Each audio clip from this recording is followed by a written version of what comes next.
Hi, welcome to Living in El Paso, Texas. My name is John Pena with Pena El Paso Realty Group, and in this video we are jumping right into it, no fluff. 3 top tips for military buyers who are PCSing to Fort Bliss 2022, probably 2023. So, before we start, if you find value in this information, which I think you will, please consider subscribing to the channel, like the video, and all of that. So, why this video? I'll tell you exactly why, because essentially, probably the majority of buyers that I've represented in the last several years have been military buyers who are using VA loans. So I feel like I'm essentially the expert on this. And so I want to give you as much useful information to prepare yourself for purchasing a home in El Paso. So tip number 1, this is not your forever home, right? So most of the military buyers that I sell homes to, you're going to be here 3 to 5 years, right? My tip is this: buy the home that you're going to be able to sell in 3 to 5 years. What does that mean? It means that you should not be looking for the oddball home. You should not be looking for a fixer-upper probably. You should not be looking for a home in the lower valley where nobody is going to want to essentially buy that home. You should be looking for, this is what people want and this is what there's plenty of in El Paso. You should be looking for a newer home, okay?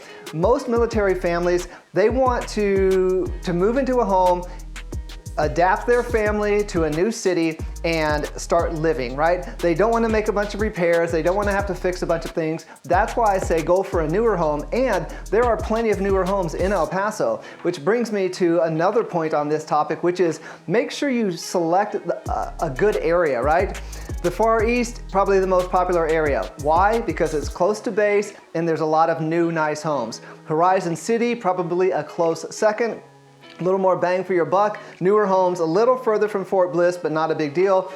The Northeast, yeah, super close to base, but you start getting into these older homes, and older homes, evaporative coolers versus refrigerated air, just more maintenance issues. And again, a lot of people want newer amenities, things like an open floor plan, right? You're not going to find an open floor plan in a home from 1950 or 1970 even, right? So stick with a newer home, right? And again, no oddballs. Get a house with a 2-car garage. Virtually all of the homes here have 2-car garages. Don't buy a 2-bedroom home. Nobody wants a 2-bedroom home. Buy a 3-bedroom or a 4-bedroom, you know? So you want to make a good decision about the home that you purchase because in 3 to 5 years, you're going to have to sell that home and you want to at least break even, if not make a little money, right? And if you buy an odd home in an odd location, your chances of selling that home, breaking even, or making money are much less. That's point number 1. Point number 2, right now, kind of fall, winter of 2022, know how much money you're going to have to bring to the table. Essentially, we all know that with a VA loan, what makes it awesome is that it's a no money down loan, right? You don't have to put 10% down, 20% down, 3.5% down. You can do 0 money down. That doesn't mean that you're not going to have to come to the closing table with money. You should plan on coming to the closing table having in your savings at least 3% of the sales price of the home. For instance, on a $200,000 home, you need to have at least $6,000 in the bank. On a $300,000 home, you should have at least $9,000 in the bank, right? To cover your closing costs. Now, you might be saying, well, the last time I bought my house, I made the buyer pay my closing costs. We're not there yet. For the last 2 years, nobody's been able to ask for closing costs. It's been a super hot seller's market, and as of right now, that's still kind of the case. So are you maybe in the next 6 to 12 months, is it going to change a little bit? A little bit, but not to the point where you're probably going to get all of your closing costs back.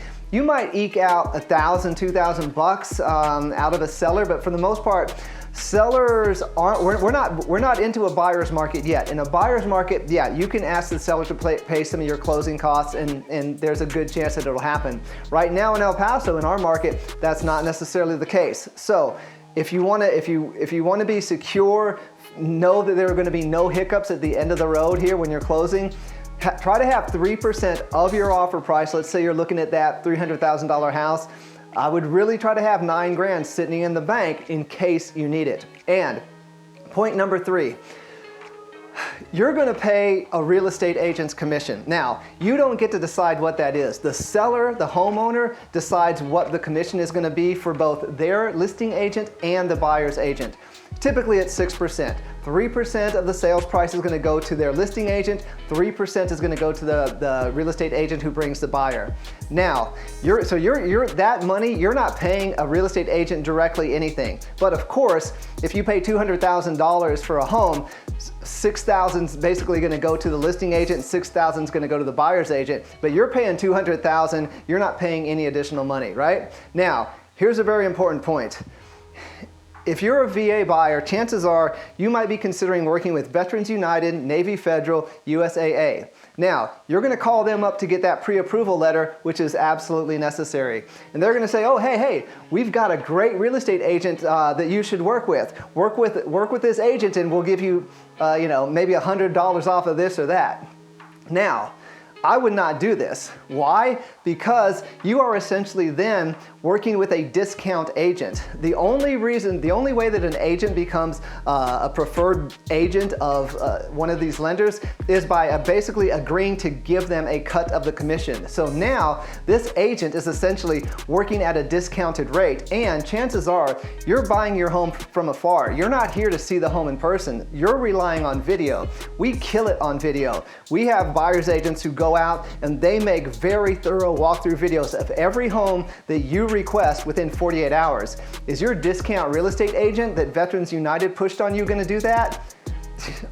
You should at least ask, right? So very, very important. The other thing that you need an excellent agent like us is because you need to understand what you're going to offer for the home, what the home might appraise for, and all of the other hoops that are required for basically going through a VA loan and getting a great house in El Paso. So that's my 3 tips. I'll give you a bonus tip.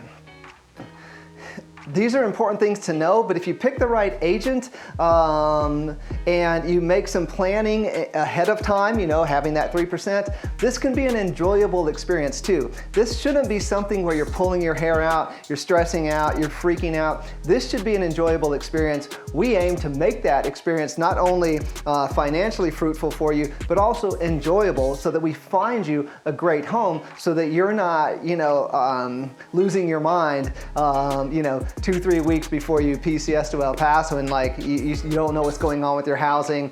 I have not heard good things about the housing on Fort Bliss, so keep that in mind. But if there is absolutely anything that we can do for you, we would love to represent you on the purchase of a home in El Paso. Like I said, we represent a ton of military buyers, and that's really our privilege and our honor to be able to work with you. So I hope those tips are useful. If you're PCSing to El Paso, check out the other videos on our channel. I think El Paso kind of has a bad rap, and it's awesome. I mean, reach out to your other fellow military members. Chances are they're gonna say, you know what, I thought I was scared that it was gonna be this or that, but when I got here, I was pleasantly surprised. It's a great community, friendly people, super affordable. The weather is nice. I mean, I think you're in for a treat, but I'm probably a little bit biased. So, without further ado, like I said, we'll wrap it up with there. If there's anything that we can do for you, please reach out to us, and we'll see you next time.